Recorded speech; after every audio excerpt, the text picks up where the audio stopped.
করলাম সূরা আলে ইমরানের 133 নম্বর আয়াতে কারিমা।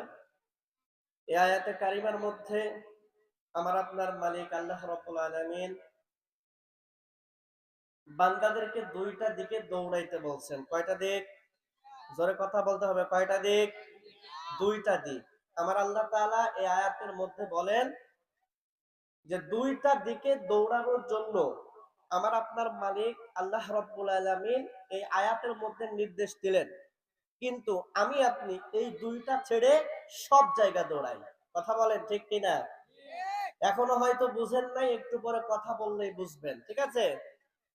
মুসলমান ভাইরা আমার, বন্ধুরা আমার আল্লাহ রাব্বুল আলামিন পবিত্র কোরআনুল কারীম সূরা আলে ইমরান 133 নম্বর আয়াতে কারিমার মধ্যে আল্লাহ তাআলা আমাকে আপনাকে দুইটা দিকে দৌড়ানোর জন্য বলে দিলেন। কয়টা দিক?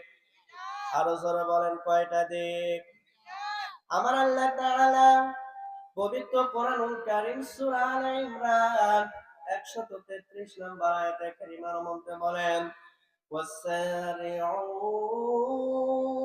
إلى مغفرة من ربكم وجنة أرضها السماوات والأرض أعدت للمتقين الله أكبر মুসলমান ভাইরা আমার, বন্ধুরা আমার আপনার মালিক আল্লাহ রাব্বুল আলামিন পবিত্র কোরআনুল কারীম সূরা আলে ইমরান 133 নম্বর আয়াতে কারিমার মধ্যে আল্লাহ তাআলা ডাক দিয়া বলেন, বান্দা তুমি দৌড়াও, বান্দা তুমি দৌড়াও। আমার আল্লাহ রাব্বুল আলামিন এখানে বান্দাদেরকে বললেন, বান্দা তোমরা দৌড়াও। আমার আল্লাহ তাআলা ডাক দিয়ে বলেন, বান্দারে তোমরা তোমাদের রবের ক্ষমা এবং জান্নাতের দিকে তোমরা দৌড়াও। আল্লাহু আকবার। আমার আল্লাহ তাআলা বলেন, বান্দা তোমরা তোমাদের রবের ক্ষমা, তোমাদের রবের দয়ার দিকে তোমরা দৌড়াও। আল্লাহ তাআলা আল্লাহর ক্ষমার দিকে দৌড়ানোর জন্য বললেন, এটা হলো এক নাম্বার দিক। দুই নাম্বার আল্লাহ তাআলা বললেন, বান্দারে তোমরা ওই জান্নাতের দিকে দৌড়াও, যেই জান্নাতের সীমানা হলো আসমান এবং জমিনের সমান। সুবহানাল্লাহ। মুসলমান ভাইরা আমার, বন্ধুরা আমার, কিছুক্ষণ আগে আপনাদের সামনে আমি বলেছিলাম সূরা আলে ইমরান 133 নম্বর আয়াতে কারিমার মধ্যে আমার আল্লাহ ও মুসলমান আমার আপনার মালিক কে? আরো জোরে বলেন, আমাকে আপনাকে কে বানিয়েছেন? আমার আপনার জীবনের মালিক কে? আমার আল্লাহ রাব্বুল আলামিন বললেন, বান্দা তোমরা আমার ক্ষমার দিকে দৌড়াও, তোমাদের মালিকের ক্ষমার দিকে দৌড়াও। বান্দা তোমরা ওই জান্নাতের দিকে দৌড়াও, যেই জান্নাতের সীমানা হলো আসমান এবং জমিনের যেই পরিধি। আসমান এবং জমিন যত বড় রে বান্দা, আমার ওই জান্নাত হলো তত বড়। সুবহানাল্লাহ। মুসলমান ভাইরা আমার, বন্ধুরা আমার, আমার আল্লাহ তাআলা বললেন, বান্দা তোমরা আমার ক্ষমার দিকে দৌড়াও। আমার আল্লাহ তাআলা বললেন, বান্দা তোমরা জান্নাতের দিকে দৌড়াও। কিন্তু আজকে আমার আপনার অবস্থা হলো, যে কাজের মধ্যে আল্লাহ তাআলা ক্ষমা করবেন সেই কাজের দিকে আমি আপনি নাই। কথা বলেন ঠিক কিনা? যেই কাজ আমাকে আপনাকে জান্নাতের দিকে নিয়ে যাবে, আমি আপনি সেই কাজের ধারে কাছেও নাই। কথা বলেন ঠিক কিনা? যেখানে মুসলমান জমায়েত হয়েছে আল্লাহর কোরআন থেকে কথা শোনানোর জন্য, আল্লাহর নবীর হাদিস থেকে শোনানোর জন্য, এইখানে আল্লাহর বান্দারা ঠিক মতো আসতে চায় না। কিন্তু যেখানে গান হয়, যেখানে নাচ হয়, সেইখানে আল্লাহর বান্দারা মৌমাছির মতো ঝাঁকে ঝাঁকে যায়। কথা বলেন ঠিক কিনা? মুসলমান ভাইরা আমার, বন্ধুরা আমার, আমার আল্লাহ তাআলা এইবার ডাক দিয়ে বলেন, বান্দারে এই জান্নাত আমি তোমাদের জন্য বানাইছি রে বান্দা। এই জান্নাত আমি সবার জন্য বানাইছি, কিন্তু জান্নাতে যাবে শুধুমাত্র একটা দল। কয়টা দল? আরো জোরে বলেন, কয়টা দল? আমার আল্লাহ তাআলা বলেন, বান্দা তোমাদের জন্য জান্নাত আমি বানাইলাম, কিন্তু জান্নাতে যাবে শুধুমাত্র একটা দল। আল্লাহ তাআলা বলেন, أعدت للمتقين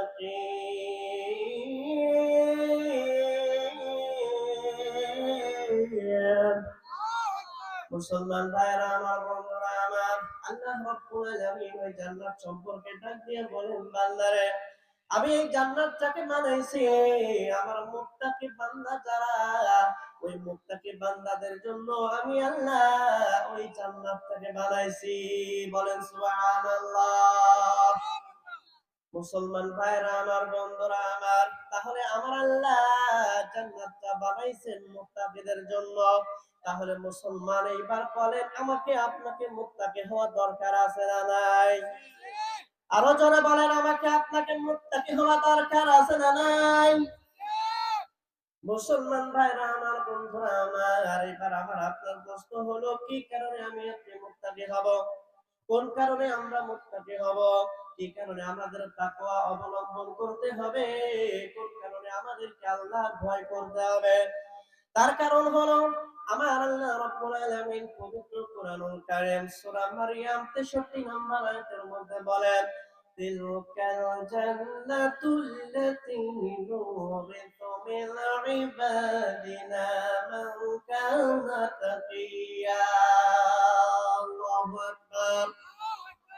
মুসলমান ভাইরা আমার, বন্ধুরা আমার, কোন কারণে আমি আপনি তাকওয়া অবলম্বন করব?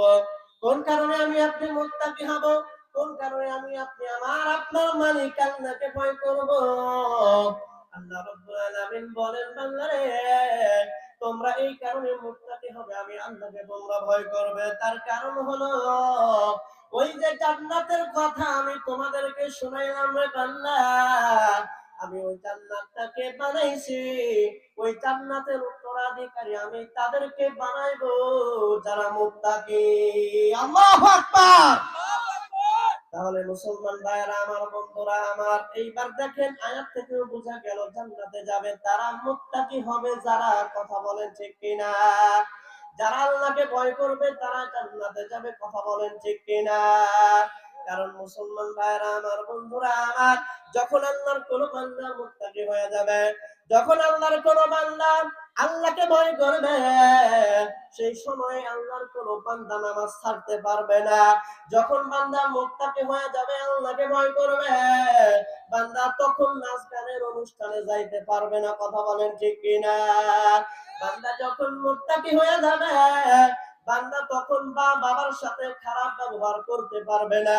বান্দা যখন মুত্তাকি হয়ে যাবে, বান্দা তখন হারাম খাইতে পারবে না।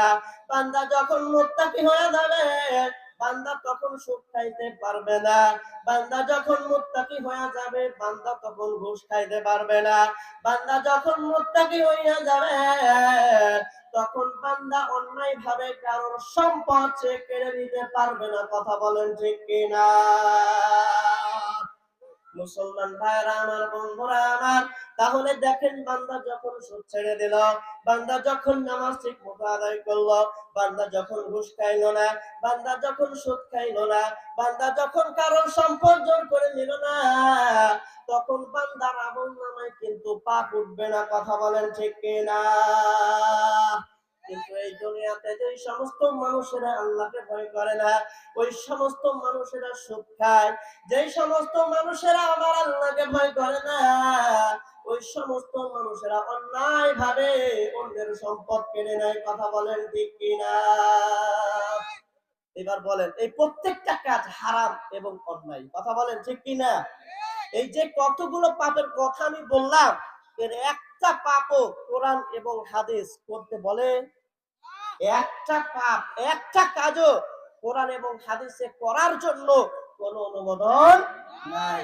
তাহলে বান্দা যখন পাপ করে না, বান্দা যখন আল্লাহকে ভয় করে, আল্লাহর বিধানগুলো মানে, তখন আল্লাহ বান্দাকে জাহান্নামে দিবেন কি কারণে? কথা ঠিক আছে কিনা? মনে প্রশ্ন আসে কিনা? বান্দার তো অন্যায় নাই। যে সন্তান মা বাবার কথা মতো চলে না, সেই সন্তানকেই না মা বাবা শাস্তি দেয়, নাকি যেই সন্তান মা বাবার কথা মেনে চলে তাদেরকে শাস্তি দেয়?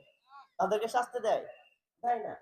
তাহলে বান্দা যখন পাপ করে না, বান্দা যখন নামাজ ছাড়ে না, বান্দা যখন সুদ খায় না, বান্দা যখন নাচ গানে যায় না, বান্দা যখন হারাম কাজ করে না, তখন তো ওই বান্দাকে শাস্তি দেওয়ার মতো কোনো কারণ আমার আল্লাহর কাছে নাই। কথা বলেন ঠিক কিনা?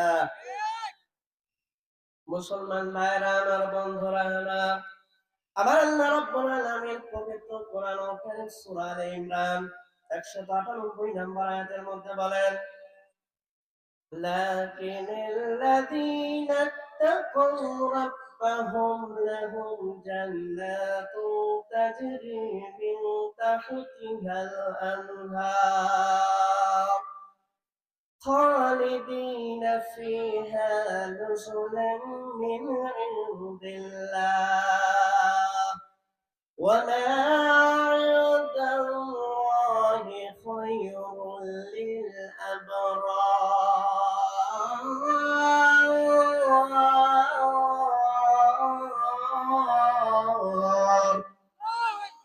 মুসলমান ভাইরা আমার, বন্ধুরা আমার, এবার শুনুন সূরা আলে ইমরান 197 নম্বর আয়াতে কারিমার মধ্যে আমার আপনার মালিক আল্লাহ রাব্বুল আলামিন এখানে যারা মুত্তাকি হবে, যারা আল্লাহকে ভয় করবে, যারা মুত্তাকি হবে, তাকওয়া অবলম্বন করবে, আমার আল্লাহ রাব্বুল আলামিন তাদের জন্য তিনটা পুরস্কারের কথা বলেন। কয়টা? আরো জোরে বলেন কয়টা? আমার আল্লাহ তাআলা এখানে জানায় দেন, ও আমার বান্দারে, তোমাদের মধ্যে যারা আমি আল্লাহকে ভয় করবা, তোমাদের মধ্যে যারা আমি আল্লাহ তাআলাকে ভয় করবে রে বান্দা, তোমাদের মধ্যে যারা আল্লাহ ভীতি অবলম্বন করবে, তাকওয়া অবলম্বন করবে, পরহেজগারিতা তোমাদের মধ্যে যারা অবলম্বন করবে, আল্লাহ রাব্বুল আলামিন বলেন তোমাদের মধ্যে যারা আমি আল্লাহকে ভয় করবে তাদের জন্য এক নাম্বার পুরস্কার হলো জান্নাত। পুরস্কারের নাম কি? আরো জোরে বলেন, পুরস্কারের নাম কি? তাহলে মুসলমান ভাইরা আমার, বন্ধুরা আমার, আমার আল্লাহ তাআলা পবিত্র কোরআন কারীমের মধ্যে ডাকতে বলেন, বান্দা আমি তোমাদেরকে এমন একটা জান্নাত দিয়ে দেব, তোমাদেরকে এমন জান্নাতের মালিক আমি আল্লাহ বানাইব, যেই জান্নাতের নিচ দিয়ে নদী সমূহ প্রবাহিত হতে থাকবে। মুসলমান, এইবার কথা হলো, যেই সময়ে পানি থাকে বাড়ির পাশে, যখন বর্ষার পানি আসে, বাড়ির মধ্যে বাতাস সব সময় থাকে কিনা? আরো জোরে বলেন থাকে কিনা? ওই সময় বাড়ির পরিবেশ খুবই চমৎকার হয়ে যায়। ওই সময় বাড়িতে মধ্যে কিন্তু বারবার থাকতে মনে চায়। কথা বলেন ঠিক কিনা? তৃতীয় যে পুরস্কারের কথা আমার আল্লাহ তাআলা ডাক দিয়ে বলেন, বান্দারে, যখন তুমি মুত্তাকি হয়ে যাবা, যখন তুমি আমি আল্লাহকে ভয় করবা, তোমাকে আমি জান্নাত দেব, যেই জান্নাতের নিচ দিয়ে নদীসমূহ প্রবাহিত হবে। আমি তোমাদেরকে জান্নাত দিব, এবং বান্দা যখন তুমি জান্নাতের মধ্যে থাকবা, খালিদিনা ফিহা, বান্দা তোমরা ওইখানে চিরকাল থাকবা।